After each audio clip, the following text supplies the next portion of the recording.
Hello, કેમ છો વિદ્યાર્થી મિત્રો?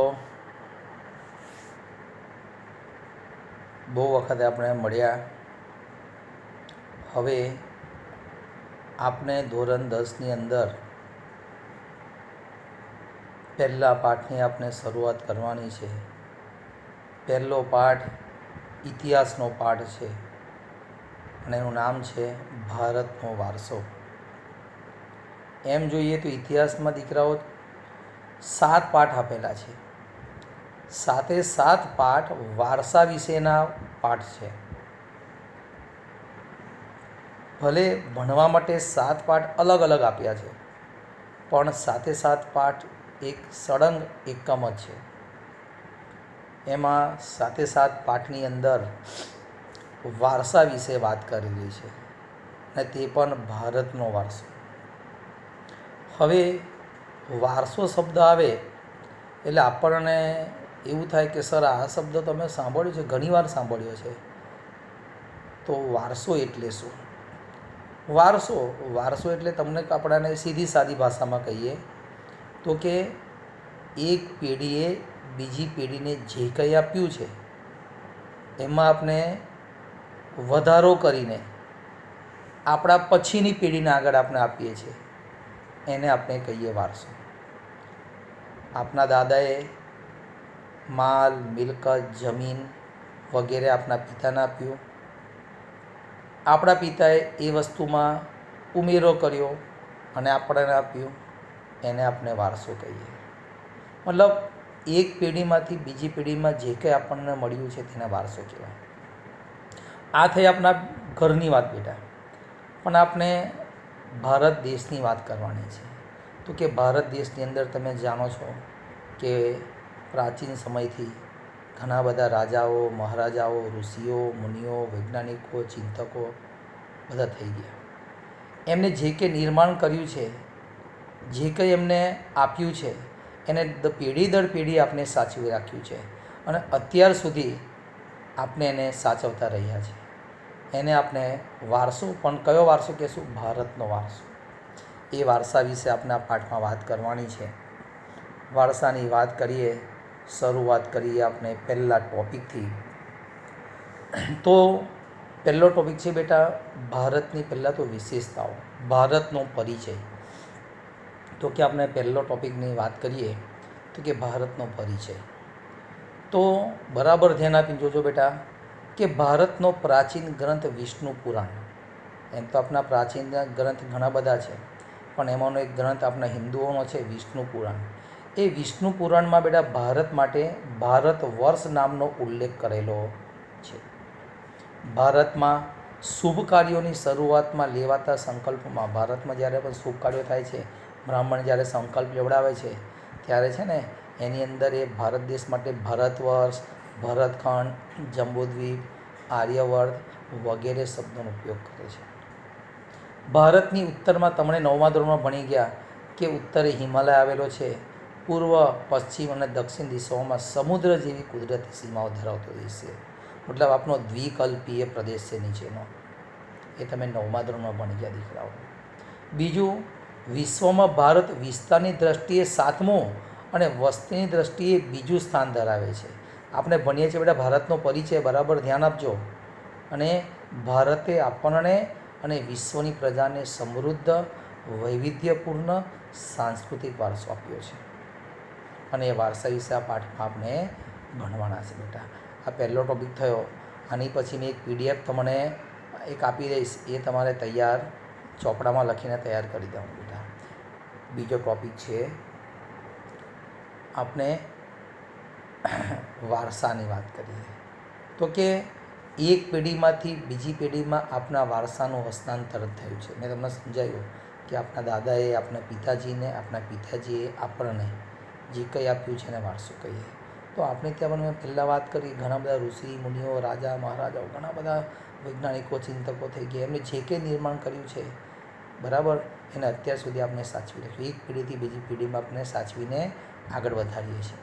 તો જોઈએ આપણે કે પ્રાચીન સમયથી ભારત એક વિશાળ અને સમૃદ્ધ દેશ છે. આપણા દેશની સમૃદ્ધિથી આકર્ષાઈને અનેક વિદેશી પ્રજાઓ વ્યાપાર કરવા આવી, સ્થાયી થઈ અને ભારતીય સંસ્કૃતિના મહાનદમાં ભળી ગઈ. તમે ગયા વર્ષે 9મા ધોરણમાં ભણી ગયા કે ભાઈ ફિરંગીઓ, ફ્રેન્ચો, અંગ્રેજો વગેરે ભારતમાં વ્યાપાર કરવા આવ્યા, સ્થાયી થઈ ગયા અને અંગ્રેજોએ તો આપણા દેશમાં સત્તા સ્થાપી દીધી, બરાબર, અને આપણી સંસ્કૃતિમાં ભળી ગયા લોકો. અને આ આદાન પ્રદાનની પ્રક્રિયા દ્વારા દેશમાં અનેક પરિવર્તનો જોવા મળ્યા. આદાન પ્રદાનની પ્રક્રિયા એટલે બેટા જે કંઈ વિદેશી પ્રજાઓ ભારતમાં આવી એમની ઘણી બધી સારી વસ્તુઓ આપણે સ્વીકારી લીધી અને આપણી ઘણી બધી સારી વસ્તુ એમને સ્વીકારી. આ બે વસ્તુઓ આદાન પ્રદાનની પ્રક્રિયા દ્વારા જે થઈ અને એનાથી ભારતમાં ઘણા બધા પરિવર્તનો આવ્યા છે. આમ એક પેઢીમાંથી બીજી પેઢીમાં આપના વારસાનું હસ્તાંતરણ થયું અને તેનો સાતત્યપૂર્ણ વિકાસ થયો. આ પણ ટૉપિક યાદ રાખવા જેવો છે બેટા, બરાબર છે. ત્રીજો ટૉપિક આપણે વાત કરીએ સંસ્કૃતિ. તો કે સંસ્કૃતિનો અર્થ આપો. સંસ્કૃતિ એટલે શું? ઘણીવાર આ શબ્દ પણ આપણે સાંભળ્યો છે કે સંસ્કૃતિ સંસ્કૃતિ સંસ્કૃતિ, ભારતીય સંસ્કૃતિ. પણ સંસ્કૃતિ છે શું? તો કે સંસ્કૃતિ એટલે જીવન જીવવાની રીત. સંસ્કૃતિ એટલે જીવન જીવવાની રીત. દરેક દેશોની જીવન જીવવાની રીત અલગ અલગ હોય છે, રીતિ રિવાજો અલગ હોય છે, પદ્ધતિ અલગ હોય છે. સંસ્કૃતિ એટલે માનવ મનનું ખેડાણ. માનવ મનનું ખેડાણ એટલે લખ્યું છે નીચે હજુ પણ કે સંસ્કૃતિ એટલે ગુફાથી ઘર સુધીની માનવજાતની વિકાસ યાત્રા.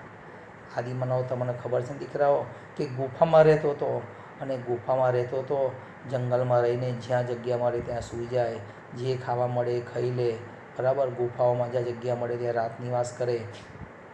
હવે ત્યાંથી આપણે અહીંયા સુધી આવ્યા છે.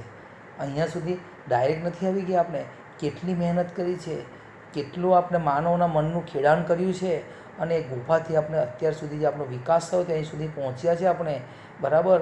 એ યાત્રા આપણે 1-2 દિવસમાં નથી કરી, એમાં લાખો વર્ષ નીકળી ગયા બેટા. લખ્યું છે ફરી 3 ટૉપિક કે સંસ્કૃતિ એટલે જીવન જીવવાની રીત, સંસ્કૃતિ એટલે માનવ મનનું ખેડાણ અને સંસ્કૃતિ એટલે ગુફાથી ઘર સુધીની માનવજાતની વિકાસ યાત્રા. સંસ્કૃતિમાં કોઈપણ પ્રજા સમૂહની આગવી જીવનશૈલીનો સમાવેશ થાય છે. The way of life. આગવી જીવનશૈલી, દરેક દેશની જીવનશૈલી આગવી છે, અલગ અલગ છે અને બધાનો સમાવેશ સંસ્કૃતિમાં થાય છે. દરેક દેશની સંસ્કૃતિ અલગ અલગ હોય છે. તમે પશ્ચિમના દેશની સંસ્કૃતિઓ જો અને આપણા ભારતની સંસ્કૃતિઓ જો તો એમાં ઘણો બધો ફરક છે બેટા. બીજું કહે છે સંસ્કૃતિ એટલે આ સમજાવે છે કે સંસ્કૃતિ એટલે માનવ સમાજની ટેવો, મૂલ્યો, આચાર વિચાર, ધાર્મિક પરંપરાઓ, રહેણી કરની અને જીવનને ઉચ્ચતમ ધ્યેય તરફ લઈ જતા આદર્શોનો સરવાળો. આ બધાનો સરવાળો ભેગો થાય એટલે સંસ્કૃતિનું નિર્માણ થાય. અને ટેવો, મૂલ્યો, આચાર વિચાર, ધાર્મિક પરંપરા, રહેણી કરની વાત કરી એ તમે જોશો કે દરેક દેશની અલગ અલગ રીત હોય છે, પણ આ બધાનો સરવાળો કરો એટલે દેશની શું બની જાય બેટા? સંસ્કૃતિ બની જાય. તમે નીચે ચિત્રમાં પણ જોઈ શકો છો, ભારતીય સંસ્કૃતિનો તમે ચિત્ર આપેલા છે. દેશ કે સમાજમાં સમય અને સંજોગો મુજબ લોકજીવનમાં આવતા પરિવર્તનો કહે છે. તમે જોશો જેમ જેમ સમય વીતતા જાય છે તેમ તેમ લોકજીવનમાં પરિવર્તન, આપણા જીવનમાં પરિવર્તન આવતા જાય છે, સુધાર આવતા જાય છે. સામાજિક નીતિ અને રીતિ વડે પણ જુદા જુદા સમાજની સંસ્કૃતિનું ઘડતર થાય છે અને આ જ રીતે ભારતની સંસ્કૃતિનું ઘડતર થયું છે બેટા. આગળ નવો ટૉપિક લઈએ આપણે. હવે બીજી એક વાત કે છે અહીંયા કે સંસ્કૃતિ માનવીને જીવન જીવવાની રીત શીખવે છે. કેવી રીતે જીવન જીવવાની રીત? તો કે મેં પહેલાં પણ વાત કરી કે દરેક દેશની સંસ્કૃતિ અલગ અલગ છે, દરેક દેશની જીવન જીવવાની રીત અલગ અલગ છે.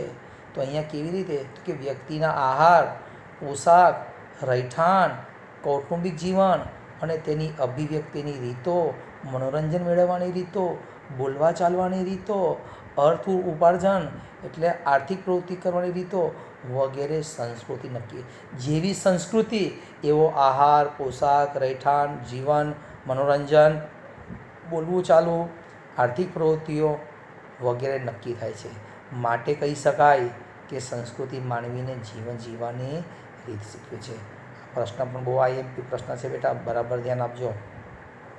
હવે આગળનો ટૉપિક તો કે ભારતનો વારસો. હવે ભારતના વારસાનો પરિચય, આપણી બાજુમાં ચિત્ર જોઈને પણ તમને થોડું ખ્યાલ આવી જશે કે ભારતનો વારસો કેવી રીતનો છે બેટા, બરાબર. તો કે અહીંયા લખ્યું છે કે ભારત દેશના લોકોને તેમજ વિશ્વને વૈવિધ્યપૂર્ણ, સમૃદ્ધ અને ભવ્ય વારસો આપ્યો છે. તો કે ભારતના લોકોએ વિશ્વને સમૃદ્ધ અને વૈવિધ્યપૂર્ણ વારસો આપ્યો. તમને ખબર છે કે વિશ્વની 7 અજાયબીઓમાં તાજમહેલનો સમાવેશ થાય છે. તો 7મી અજાયબી તાજમહેલ છે. તો વિશ્વના ભવ્ય વારસો કોને આપ્યો? તો કે ભાઈ ભારત દેશે આપ્યો છે. તો અને બીજું કે ભારતની સંસ્કૃતિ શાંતિ પ્રધાન અને સહિષ્ણુતાવાદી સંસ્કૃતિ રહી છે. આપણો દેશ હંમેશા શાંતિમાં માનનારો દેશ છે, યુદ્ધમાં માનનારો દેશ નથી. સહિષ્ણુતાવાદી એટલે ઉદાર, એટલે આપણા દેશના લોકો ઉદાર છે. ભારતની સંસ્કૃતિ સત, ચિત્ત અને આનંદની અનુભૂતિ કરાવવાનું સામર્થ્ય ધરાવે છે આપણો દેશ. ભાઈ સત, ચિત્ત અને આનંદની અનુભૂતિ કરાવે છે આપણો દેશ.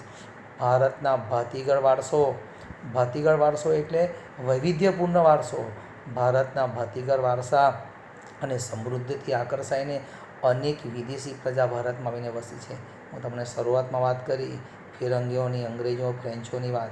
એ બધી પ્રજાની ભિન્ન ભિન્ન સંસ્કૃતિ સાથેનું આદાન પ્રદાન થયું. એટલે કેવી રીતે દીકરાઓ કે ભાઈ એમની સારી વસ્તુ આપણે સ્વીકારી, આપણી સારી વસ્તુ એમને સ્વીકારી લીધી, અને એ બેનું સમન્વય થઈને ભારતીય સંસ્કૃતિ સમૃદ્ધ બની છે. આજે ભારતીય સંસ્કૃતિના અહિંસા અને વિશ્વ શાંતિના મૂલ્યો આજે વિશ્વભરમાં પ્રશંસા પામે. આજે સંયુક્ત રાષ્ટ્ર પણ ભારતની પ્રશંસા કરે છે, કારણ કે આપણે અહિંસામાં માનનારા દેશ છે, વિશ્વ શાંતિમાં માનનારા દેશ છે આપણે.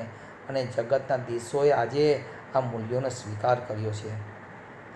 સિંધુ ખીણની સંસ્કૃતિના સર્જકોથી શરૂ કરીને, કારણ કે આપણી સંસ્કૃતિ સિંધુ ખીણથી શરૂઆત થયેલી, સિંધુ ખીણથી લોકોએ અત્યાર સુધીમાં બરાબર જે કે નિર્માણ કર્યું છે આપણે એને સાચવી રાખ્યું છે.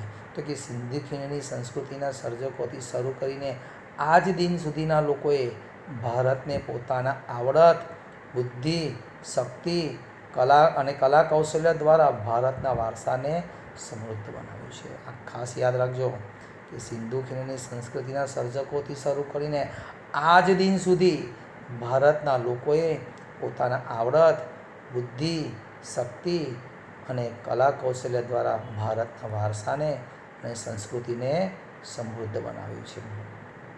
આગળ વાત કરીએ, ખાસ ધ્યાન આપજો આ પ્રશ્નમાં કે ભાઈ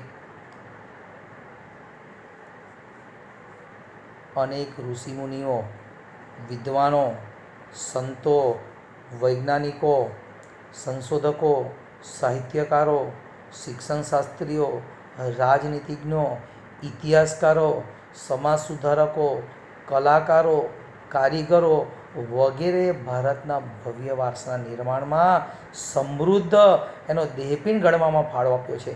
આ પ્રશ્ન ખાસ બેટા યાદ રાખજો. આખો ટોપિક આ કે ભારતના વારસાને ઘડવામાં કોને કોને મહત્ત્વનો ફાળો આપ્યો. આડાઅવળી ટોપિક થશે તો ચાલશે, એકાદ શબ્દ રહી જશે ચાલશે, પાછળ વગેરે આવવું જોઈએ. તો કે ઋષિમુનિઓ, વિદ્વાનો, વિદુષીઓ, સંતો, ચિંતકો, વૈજ્ઞાનિકો, સંશોધકો, સાહિત્યકારો, શિક્ષણશાસ્ત્રીઓ, રાજનીતિજ્ઞો, ઇતિહાસકારો, સમાજ સુધારકો, કારીગરો, કલાકારો વગેરે ભારતના ભવ્ય વારસાના નિર્માણમાં તેમજ ભારતનો સમૃદ્ધ દેહપીંડ ઘડવામાં મહત્ત્વનો ફાળો આપ્યો છે. આગળ જોઈએ કે ભારતમાં આવેલી અનેક વિદેશી પ્રજાના ધર્મ, શાસન, વ્યવસ્થા, રીત રિવાજો મેં પહેલાં વાત કરી કે ઘણી બધી વિદેશી વેપારો ભારતમાં આવીને સ્થિર થઈ ગઈ હતી.